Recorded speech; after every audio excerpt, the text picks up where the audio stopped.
the soft skills, the how you interact with people on a human level, it's hard to quantify that. And it's also, I've had the opportunity to teach new agents as they're starting this process, which is weird because, they're their own business owners. The most common business model in real estate is, all of us are 1099. And so we have the ability to make so many decisions. And so you're advising young agents, hey, here are wise things that you might want to do with your business. But it's not like I'm your manager, right? The way I usually phrase it is you're free to suffer or enjoy the consequences of your actions. And that freedom is a big part of why I chose to get into business, right? I was a young man. I was looking for an opportunity to take care of my family. Sure. Corporate America wasn't the hat that I wanted to wear.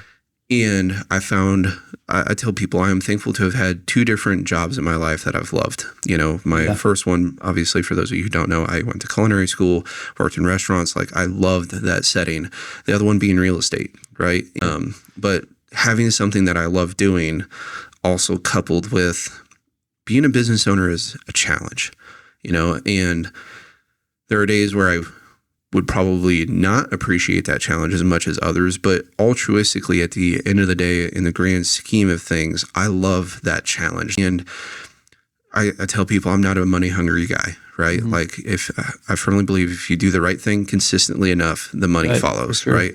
But to see my family benefited from the fact that I have gone out and done those things, right? Hard things, hard conversations is a reward that is, like you said, immeasurable in its value. To see my girls, living in a home and they're taken care of and they have the things that they need, they have the things that they want.